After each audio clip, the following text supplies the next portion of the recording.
ನನ್ನೆಲ್ಲ ಯೂಟ್ಯೂಬ್ ವೀಕ್ಷಕ ಸ್ನೇಹಿತರಿಗೆ ನಿಮ್ಮ ಸುಪ್ರಿಯಾ ಶ್ರೀಮೂರ್ತಿಗೌಡ ಮಾಡುವ ನಮಸ್ಕಾರಗಳು. ಎಲ್ಲರೂ ಹೇಗಿದ್ದೀರಿ? ಚೆನ್ನಾಗಿದ್ದೀರಾ ಅಂತ ಭಾವಿಸ್ತಾ ರಾಮಾಯಣದ 75ನೇ ಭಾಗವನ್ನು ನಾನೀಗ ಪ್ರಾರಂಭಿಸ್ತಾ ಇದ್ದೀನಿ ಸ್ನೇಹಿತರೆ. ಹನುಮಂತನು ನೀನಾರೆಂದು ನನಗೆ ಹೇಳಿದ ಬಳಿಕವೇ ನಾನು ನಿನ್ನ ಪ್ರಶ್ನೆಗೆ ಉತ್ತರಿಸುವೆ ಎಂದನು. ಬಳಿಕ ಕೋಪಗೊಂಡ ರಾಕ್ಷಸಿಯು, ನಾನು ರಾವಣನ ಪರವಾಗಿ ಈ ನಗರವನ್ನು ಜಾಗರೂಕತೆಯಿಂದ ಕಾಯುತ್ತಿರುವ ಲಂಕೆಯ ಅಧಿದೇವತೆ. ಅನುಮತಿ ಇಲ್ಲದೆ ಇಲ್ಲಿಗೆ ಪ್ರವೇಶಿಸುತ್ತಿರುವ ನೀನು ನನ್ನ ಕೈಗಳಿಂದ ಹಿಂದೆ ಸಾಯುವೆ ಎಂದಳು. ಆಗ ಹನುಮಂತನು, ಎಲ್ಲ ಭವ್ಯವಾದ ಉದ್ಯಾನವನಗಳನ್ನು ಹಾಗೂ ಅರಮನೆಗಳನ್ನು ನೋಡಲು ಬಯಸಿರುವ ನಾನು ಈ ನಗರದ ಪ್ರವಾಸ ಮಾಡಲು ಬಂದಿರುವೆ ಎಂದನು.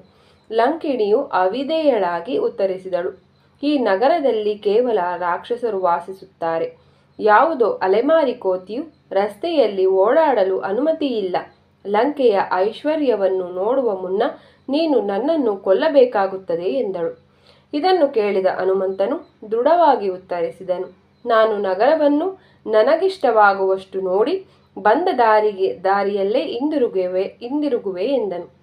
ಕುಪಿತಳಾದ ಲಂಕಿಣಿಯು ಅದಾಗದು ಎಂದು ಜೋರಾಗಿ ಅರಚಿದಳು ಮತ್ತು ಹನುಮಂತನನ್ನು ತನ್ನ ಎಡಗೈಯಿಂದ ಹೊಡೆದಳು. ಕೋಪದಿಂದ ಜೋರಾಗಿ ಗರ್ಜಿಸಿದ ಹನುಮಂತನು ಸ್ತ್ರೀಯಾದ ಅವಳನ್ನು ಹಿಂಸಾತ್ಮಕವಾಗಿ ಅಲ್ಲವಾದರೂ ತನ್ನ ಎಡಗೈ ಮುಷ್ಟಿಯಿಂದ ಹೊಡೆದನು. ನೆಲದ ಮೇಲೆ ಬಿದ್ದು ನೋವಿನಿಂದ ನರಳುತ್ತಿದ್ದ ಲಂಕಿಣಿಯು, ನಿಜವಾದ ವೀರನು ಒಬ್ಬ ಸ್ತ್ರೀಯನ್ನು ಎಂದಿಗೂ ಹೊಡೆಯುವುದಿಲ್ಲವಾದ್ದರಿಂದ ನೀನು ನನ್ನನ್ನು ದಯವಿಟ್ಟು ಬಿಟ್ಟು ಬಿಡು. ಬಹಳ ಹಿಂದೊಮ್ಮೆ ಬ್ರಹ್ಮದೇವನು ನನಗೆ ಹೀಗೆ ಹೇಳಿದ್ದನು, ಯಾವಾಗ ನೀನು ಒಂದು ಕೋತಿಯಿಂದ ಸೋಲಿಸಲ್ಪಡುವೆಯೋ ಆಗ ನಿನ್ನ ನಗರದ ಹಾಗೂ ಎಲ್ಲ ರಾಕ್ಷಸರ ಅವನತಿಯು ಸನ್ನಿಹಿತವಾಗುವುದು.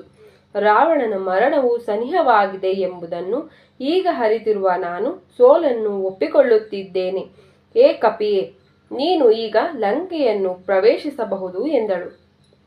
ಒಂದು ಮೇಲ್ಛಾವಣಿಯಿಂದ ಇನ್ನೊಂದರ ಮೇಲೆ ಜಿಗಿದ ಹನುಮಂತನು ಸಂಪೂರ್ಣ ನಗರವನ್ನು ಅತಿ ಶೀಘ್ರದಲ್ಲಿಯೇ ಸುತ್ತಿದನು. ಮಾರುವೇಷದಲ್ಲಿರುವ ಹಲವಾರು ಗೂಢಚಾರರನ್ನು ಪತ್ತೆ ಹಚ್ಚಿದ ಅವನು ಅತ್ಯಂತ ದಪ್ಪವಾದ ಚಿನ್ನದ ಗೋಡೆಯಿಂದ ಸುತ್ತುವರೆದಿದ್ದ ರಾವಣನ ಅರಮನೆಯನ್ನು 1,00,000 ರಾಕ್ಷಸರ ಸೈನಿಕರು ಕಾವಲು ಕಾಯುತ್ತಿರುವುದನ್ನು ಕಂಡನು. ಸೀತೆಯನ್ನು ಹುಡುಕುತ್ತಿದ್ದ ಹನುಮಂತನು ರತ್ನಖಚಿತವಾದ ದ್ವಾರಗಳುಳ್ಳ ಮಹಾ ಅರಮನೆಯನ್ನು ಕಂಡನು. ಅವುಗಳೊಳಗಿನ ಗೋಡೆಗಳ ಮೇಲೆ ಸ್ವಲ್ಪವೂ ಧೂಳು ಇಲ್ಲದೆ ಅವುಗಳು ಸ್ಫಟಿಕದಷ್ಟು ಶುಭ್ರವಾಗಿದ್ದವು. ನೆಲದ ಮೇಲೆ ಮನೋಹರವಾದ ವಿನ್ಯಾಸಗಳಿದ್ದವು. ಚಿನ್ನ ಮತ್ತು ಬೆಳ್ಳಿಯ ಕುಸುರಿಗಳಿರುವ ಮೇಲ್ಮೆಟ್ಟಿಲುಗಳು ಮೇಲ್ಮಹಡಿಗಳೆಡೆಗೆ ದಾರಿ ತೋರುತ್ತಿದ್ದವು. ಅವುಗಳ ಮೇಲೆ ಭವ್ಯವಾದ ಗುಮ್ಮಟಗಳು ಹಾಗೂ ಚಾವಣಿಗಳಿದ್ದವು.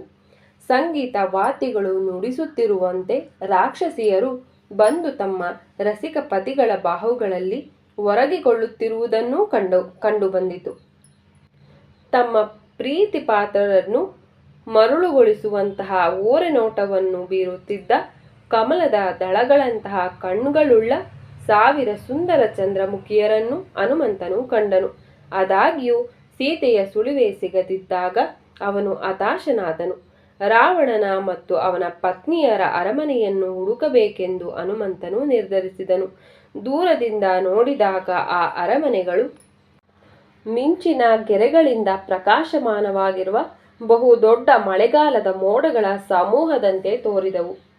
ಹಲವಾರು ಅದ್ಭುತವಾದ ಶ್ರೀಮಂತ ಮನೆಗಳನ್ನು ಹುಡುಕಿದ ಬಳಿಕ ಸುಂದರವಾದ ಸ್ತ್ರೀಯರಿಂದ ಹಾಗೂ ಆಭರಣಗಳ ಶಬ್ದಗಳಿಂದ ತುಂಬಿದ್ದ ರಾವಣನ ಅರಮನೆಯನ್ನು ಹನುಮಂತನು ಪ್ರವೇಶಿಸಿದನು. ನಿಜವಾಗಿಯೂ ಶ್ವೇತ ಹಂಸಗಳಿಂದ ಎಳೆಯಲ್ಪಡುತ್ತಿದ್ದ ಸ್ವರ್ಗೀಯ ರಥವೊಂದರಲ್ಲಿ ಕುಳಿತಿದ್ದು ಆಕಾಶದೆಲ್ಲೆಡೆ ಸಾಗಿಸಲ್ಪಡುವಂತಿತ್ತು. ಅವನಿಗೆ ಆ ರೀತಿ ಭಾಸವಾಯಿತು. ರತ್ನಗಳಂತಹ ಹೂಗಳಿಂದ ಆವೃತವಾಗಿದ್ದ ಕಲ್ಪವೃಕ್ಷಗಳಿಂದ ಕೂಡಿದ್ದ ರಾವಣನ ಅರಮನೆಯ ಒಳಾಂಗಣವು ಆನಂದ ಪರವಶಗೊಳಿಸುವ ಒಂದು ಸ್ವರ್ಗದಂತಿತ್ತು. ಹೀಗೆ ಅಲೆದಾಡುತ್ತಿದ್ದ ಹನುಮಂತನು ಮದಿರೆ ಹಾಗೂ ಮದ್ಯದಿಂದ ತೇವವಾಗಿದ್ದ ನೆಲೆಗಳುಳ್ಳ ಹಲವಾರು ಮೋಜಿನ ಕೊಠಡಿಗಳನ್ನು ಕಂಡನು. ಅಲ್ಲಿ ಎಲ್ಲ ತರಹದ ಆಯುಧಗಳಿಂದ ತುಂಬಿದ್ದ ಹಾಗೂ ಸಂಪದ್ಭರಿತವಾಗಿದ್ದ ಕೊಠಡಿಗಳಿದ್ದವು. ಆದಾಗ್ಯೂ ಹನುಮಂತನ ನಿರಾಶೆಗೆ ಸೀತೆಯು ಎಲ್ಲಿಯೂ ಕಾಣಲಿಲ್ಲ. ಆದರೆ 4 ಮೈಲು ಅಗುಲ ಮತ್ತು 8 ಮೈಲು ಉದ್ದವಿದ್ದ ರಾವಣನ ಅಂತಃಪುರವನ್ನು ಅವನು ಇನ್ನೂ ಹುಡುಕಿರಲಿಲ್ಲ. ರಾವಣನ ವಿಶಾಲವಾದ ಅರಮನೆಯಲ್ಲಿ ಅಲೆದಾಡುತ್ತಿದ್ದ ಹನುಮಂತನು ರಾವಣನ ಅಂತಃಪುರವನ್ನು ಪ್ರವೇಶಿಸುವ ವಿಧಾನದ ಬಗ್ಗೆ ಆಲೋಚಿಸಿದನು. ಕೊನೆಗೆ ಅವನು ಪುಷ್ಪಕ ವಿಮಾನದಿಂದ ಕೊಠಡಿಗೆ ಬಂದನು. ಮೂಲತಃ ಬ್ರಹ್ಮದೇವನಿಗಾಗಿ ವಿಶ್ವಕರ್ಮನು ನಿರ್ಮಿಸಿದ್ದ ಆ ರಥವನ್ನು ಕೇವಲ ಚಾಲಕನ ಮಾನಸಿಕ ನಿರ್ದೇಶನದಿಂದಲೇ ಚಲಿಸಬಹುದಾಗಿತ್ತು. ಆ ಪುಷ್ಪಕ ವಿಮಾನವು ನೆಲವನ್ನು ಸ್ಪರ್ಶಿಸದೆ ಮೇಲೆಯೇ ಹಾರಾಡುತ್ತಿತ್ತು. ತಮ್ಮಷ್ಟಕ್ಕೆ ತಾವೇ ರೆಕ್ಕೆಗಳನ್ನು ಬಡಿಯುತ್ತಿದ್ದ ಮತ್ತು ರತ್ನಾಭರಣದಿಂದ ನಿರ್ಮಿಸಲ್ಪಟ್ಟಿದ್ದ ಪಕ್ಷಿಗಳಿಂದ ಹಾಗೂ ಬೆಳ್ಳಿ ಮತ್ತು ಚಿನ್ನದ ಹೂಗಳಿಂದ ಸಿಂಗರಿಸಲ್ಪಟ್ಟಿದ್ದ ಆ ವಿಮಾನದ ಒಳಾಂಗಣದಲ್ಲಿ ಒಂದು ಕೊಳವಿತ್ತು. 4 ಸುಂದರವಾದ ಕೈಗಳಲ್ಲಿ ಕಮಲದ ಹೂಗಳನ್ನು ಹಿಡಿದು ಸೊಗಸಾಗಿ ನಿಂತಿದ್ದ ಭಾಗ್ಯಲಕ್ಷ್ಮಿಯ ಒಂದು ಕೆತ್ತನೆಯ ಪ್ರತಿಮೆಯು ಆ ಕೊಳದಲ್ಲಿ ಸ್ಥಿರವಾಗಿತ್ತು. ಕೃತಕ ಆನೆಗಳು ತಮ್ಮ ಸುಂದರ ಆಕೃತಿಯ ಸೊಂಡಿಲುಗಳಿಂದ ಆ ಪ್ರತಿಮೆಯ ಮೇಲೆ ಸುವಾಸನೆ ಭರಿತ ನೀರನ್ನು ವರ್ಷಿಸುತ್ತಿದ್ದವು. ಆ ಪುಷ್ಪಕ ವಿಮಾನವು ತೇಲಾಡುತ್ತಿದ್ದ ಒಂದು ದೊಡ್ಡದಾದ ಪರ್ವತದಂತಿತ್ತು. ಅದು ಚಿನ್ನದ ಮೆಟ್ಟಿಲುಗಳನ್ನು, ಶ್ವೇತ ಹರಳಿನ ನೆಲಗಳನ್ನು ಮತ್ತು ನೀಲಮಣಿಗಳಿಂದ ಮಾಡಿದ್ದ ಮಹಡಿಗಳನ್ನು ಹೊಂದಿತ್ತು. ರಾವಣನ ಅಂತಃಪುರದ ಕೊಠಡಿಗಳನ್ನು ಸರಿಯಾಗಿ ನೋಡಬೇಕೆಂದು ನಿಶ್ಚಯಿಸಿದ ಹನುಮಂತನು ಆ ವಿಮಾನದೊಳಗೆ ಜಿಗಿದು ಆ ಎತ್ತರವಾದ ಸ್ಥಳದಲ್ಲಿ ನಿಂತಿದ್ದ ಅವನಿಗೆ ಅರಳಿನ ನೆಲವುಳ್ಳ ಒಂದು ದೊಡ್ಡ ಸಭಾಂಗಣವು ಕಾಣಿಸಿತು. ಆ ಸಭಾಂಗಣದ ನೆಲವು ಮುತ್ತುಗಳಿಂದ, ವಜ್ರಗಳಿಂದ ಮತ್ತು ಚಿನ್ನದಿಂದ ಕೆತ್ತಲ್ಪಟ್ಟಿತ್ತು ಹಾಗೂ ಪರ್ವತಗಳ ಮತ್ತು ಸಮುದ್ರಗಳ ವಿನ್ಯಾಸವುಳ್ಳ ಭೂಮಿಯ ಚಿತ್ರವೊಂದನ್ನು ಹೊಂದಿದ್ದ ಒಂದು ದೊಡ್ಡ ನೆಲಹಾಸಿನಿಂದ ಮುಚ್ಚಲ್ಪಟ್ಟಿತ್ತು. ರತ್ನಗಳಿಂದ ಮಾಡಿದ್ದ ಮೆಟ್ಟಲುಗಳು ಮೇಲಿದ್ದ ಮಹಡಿಗಳಿಗೆ ಕರೆದೊಯ್ಯುತ್ತಿದ್ದವು.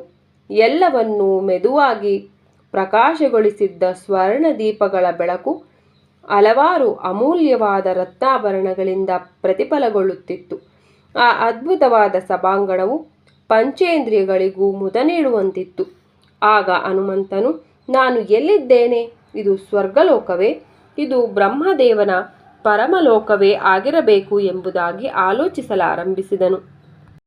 ಅಂತಃಪುರವನ್ನು ಪ್ರವೇಶಿಸಿದ ಹನುಮಂತನು ಬಣ್ಣ ಬಣ್ಣದ ಉಡುಪುಗಳನ್ನು ಧರಿಸಿದ್ದ ಸಾವಿರಾರು ಸ್ತ್ರೀಯರು ಜಮಖಾನೆಯ ಮೇಲೆ ಬಿದ್ದಿರುವುದನ್ನು ಕಂಡನು. ಅರ್ಧರಾತ್ರಿಯು ಕಳೆದಿತ್ತು. ಅವರು ಮದಿರೆಯ ಅಮಲಿನ ಪ್ರಭಾವದಿಂದ ಮತ್ತು ಕಾಮದ ಮೋಜಿನ ಆಯಾಸದಿಂದ ಗಾಢವಾಗಿ ನಿದ್ರಿಸುತ್ತಿದ್ದರು. ಸ್ತ್ರೀಯರ ರತ್ನಖಚಿತವಾಗಿದ್ದ ಬಳೆಗಳು, ನಡುಪಟ್ಟಿಗಳು ಹಾಗೂ ಕಾಲ್ಗೆಜ್ಜೆಗಳು ಈಗ ಮೌನವಾಗಿದ್ದವು, ಹೊಳೆಯುತ್ತಿದ್ದವು. ಹಾಗಾಗಿ ಆ ದೃಶ್ಯವು ಮೌನವಾಗಿರುವ ಹಂಸಗಳಿಂದ ಹಾಗೂ ನಿದ್ರಿಸುತ್ತಿದ್ದ ಜೇನುನೊಣಗಳಿಂದ ಕೂಡಿರುವ ಶಾಂತ ಪದ್ಮ ಸರೋವರವನ್ನು ಹೋಲುತ್ತಿತ್ತು. ಲಂಕೆಯನ್ನು ಪ್ರವೇಶಿಸಿದ ಹನುಮಂತರು ಲಂಕಿಣಿಯನ್ನು ಸಂಹರಿಸಿ ಈಗಾಗಲೇ ರಾವಣನ ಒಂದು ಅರಮನೆಯನ್ನು ಕಂಡುಹಿಡಿದು ಸೀತೆಯನ್ನು ಅನ್ವೇಷಿಸ್ತಾ ಇದ್ದಾರೆ. ಈ ಒಂದು ಭಾಗವನ್ನು ನಾಳಿನ ಭಾಗದಲ್ಲಿ ಮುಂದುವರಿಸ್ತೀನಿ. ನಿಮಗೆಲ್ಲರಿಗೂ ನನ್ನ ನಮಸ್ಕಾರಗಳು. ಜೈ ಶ್ರೀರಾಮ್.